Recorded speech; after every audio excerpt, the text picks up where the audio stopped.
ಎಲ್ರಿಗೂ welcome back to my YouTube channel. So ಇವತ್ತು ಈ ವಿಡಿಯೋ ಏನಂತ ಹೇಳಿದ್ರೆ ಆಲ್ರೆಡಿ ತಮ್ಮನೆಲ್ಲ ನೋಡಿದ್ದೀರಾ. ಸೊ ಟೈಲ್ಸ್ ಎಷ್ಟೇ ಹಳೆ ಕರೆ ನಿಂತಿದ್ರೂ ಕೂಡ ಟೈಲ್ಸ್ನ ಈ ಎರಡು ವಸ್ತು ಇದ್ದರೆ ಕಂಪ್ಲೀಟಾಗಿ ಕ್ಲೀನ್ ಮಾಡ್ಬೋದು. ಅದು ಯಾವ ಥರ ಅಂತ ಹೇಳ್ಬಿಟ್ಟು ಹಾಗೆ ಯಾವುದ್ಯಾವುದು ಆ ವಸ್ತು ಎರಡು ಅಂತ ಹೇಳ್ಬಿಟ್ಟು ನೋಡ್ಕೊಂಬರೋಣ ಬನ್ನಿ.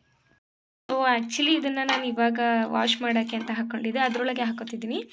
ಇದು ಬಂದು ಹೈಡ್ರೋಜನ್ ಪರಾಕ್ಸೈಡ್ ಅಂತ ಹೇಳಿಬಿಟ್ಟು ಇದನ್ನು ಈ ಗಾಯ ಎಲ್ಲ ಆಗಿದ್ದಾಗ ಅದನ್ನು ಕ್ಲೀನ್ ಮಾಡೋಕ್ಕೆ ಅಂತ ಯೂಸ್ ಮಾಡ್ತಾರೆ. ಇದು ಬಂದು 30 ರುಪೀಸು ಈ ಬಾಟೆಲ್, ದೊಡ್ಡದು ಕೂಡ ಸಿಗುತ್ತೆ ಅದು. ಹಾಗೆಯೇ ಸೋಡಾ, ಮಾಮೂಲಿ ದೋಸೆ ಹಿಟ್ಟಿಗೆ ಅಥವಾ ಇಡ್ಲಿಗೆ ಎಲ್ಲದಕ್ಕೂ ಏನು ಯೂಸ್ ಮಾಡ್ತೀರಾ ಅದೇ ನಾರ್ಮಲಾಗಿ ಸೋಡಾ ಪುಡಿ.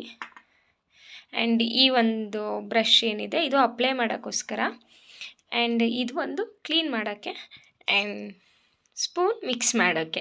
ಸೊ ಬನ್ನಿ ಯಾವ ಥರ ಅಂತ ಹೇಳ್ಬಿಟ್ಟು ನಾನು ಹೇಳ್ತೇನೆ. ಸೊ ನಿಮ್ಗೆ ಎಷ್ಟು ಬೇಕೋ ಅಷ್ಟು ಕ್ವಾಂಟಿಟಿ ಅಷ್ಟು, ನಂಗೆ ಸ್ವಲ್ಪ ಸಾಕು.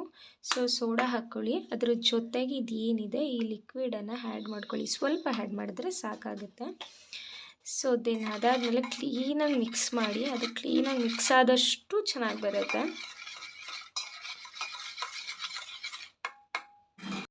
ಮೊದಲು ನಾನು ಏನು ಬ್ರಷ್ ತೋರಿಸ್ದೆ ಆ ಬ್ರಷಲ್ಲಿ ಕ್ಲೀನಾಗಿ ಟೈಲ್ಸ್ಗೆಲ್ಲ ಅಪ್ಲೈ ಮಾಡ್ಕೊಳ್ಳಿ. ಅಪ್ಲೈ ಮಾಡಿಕೊಂಡು 15 ಮಿನಿಟ್ಸ್ ಬಿಟ್ಟು ದೆನ್ ಅದಾದಮೇಲೆ ಇನ್ನೂ ಒಂದು ಸ್ಟೀಲ್ ಬ್ರಷ್ ಏನು ತೋರಿಸ್ದೆ ಅದರಲ್ಲಿ ವಾಶ್ ಮಾಡ್ಕೋಬೇಕು. ಸೊ ಅದನ್ನು ಕೂಡ ನಾನು ನಿಮಗೆ ತೋರಿಸ್ತೀನಿ. ನಾನಿಲ್ಲೇ ಅಪ್ಲೈ ಮಾಡ್ಕೋತಿದ್ದೀನಿ. ಸೊ ಅಪ್ಲೈ ಮಾಡಿದ್ಮೇಲೆ ಕ್ಲೀನಾಗಿ ಅದು ಏನಿದೆ ಸ್ಟೀಲ್ ಬ್ರಷಲ್ಲಿ ಅದರಲ್ಲಿ ಒಂದು ಸಲ ಉಜ್ಜಿದ್ರೆ ಸಾಕು ಬರುತ್ತೆ. ನೀವೇ ನೋಡ್ತಿರ್ಬೋದು ಡಿಫ್ರೆನ್ಸ್ನ. ಅದರಲ್ಲಿರೋವಂಥ ಗಲೀಜು ಎಲ್ಲ ಕ್ಲೀನಾಗಿ ಬಿಟ್ಕೊತಿದೆ. ಎಷ್ಟೇ ಹಳೇದಾದ್ರೂ ಕೂಡ ಕಂಪ್ಲೀಟಾಗಿ ಹೋಗುತ್ತೆ, ಅದರಲ್ಲಿ ಏನೂ ಇಲ್ಲ. ಹಾಗೆಯೇ ನೀವು ಕೇಳ್ಬೋದು ಅಲ್ಲಿ ಸ್ವಲ್ಪ ಹಾಗೆ ಉಳ್ಕೊಂಡಿದೆಯಲ್ಲ ಅಂತ, ಅದು ವೈಟ್ ಸಿಮೆಂಟ್, ಅದು ಅವ್ರು ಹಾಕಿರೋ ಅಂಥದ್ದು ಮುಂಚೆ. ಸೊ ದಟ್ ಅದನ್ನು ಕ್ಲೀನಾಗಿ ಉಜ್ಜಿದ್ರೆ ಅದು ಕಂಪ್ಲೀಟಾಗಿ ಹೋಗುತ್ತೆ. ನಾನು ಮೊದಲಿಗೂ ಇವಾಗಿಗೂ ನಾನು ಡಿಫ್ರೆನ್ಸ್ ತೋರಿಸಿನೇ ನಾನು ವಿಡಿಯೋ ಮಾಡ್ತೇನೆ.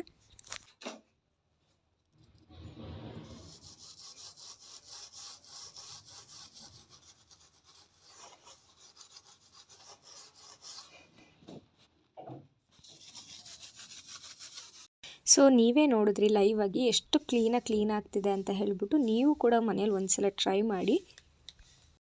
ಸೊ ನಾನು ಸ್ಟೀಲ್ದು ನಲ್ಲಿ ಬರುತ್ತೆ ಅಲ್ಲ ಅದರಲ್ಲೂ ಕೂಡ ಟ್ರೈ ಮಾಡಿದೆ, ಅದಕ್ಕೂ ಕೂಡ ಮಸ್ತಾಗಿ ಯೂಸ್ ಅಂತಲೇ ಹೇಳ್ಬೋದು. ಸೊ ನೀವು ಕೂಡ ಅದನ್ನು ಟ್ರೈ ಮಾಡಿ, ರಿಸಲ್ಟ್ ಮಾತ್ರ 100ಗೆ 200% ಸಿಗುತ್ತೆ. ಸೊ ನೀವೇ ನೋಡಿ ಮುಂಚೆಗೂ ಇವಾಗಲಿಗೂ ಎಷ್ಟು ಡಿಫ್ರೆನ್ಸ್ ಇದೆ ಅಂತ ಹೇಳ್ಬಿಟ್ಟು. ಸೊ ಈ ವಿಡಿಯೋ ಇಷ್ಟ ಆಗಿದ್ರೆ ಲೈಕ್ ಮಾಡಿ, ಶೇರ್ ಮಾಡಿ, ಕಮೆಂಟ್ ಮಾಡಿ.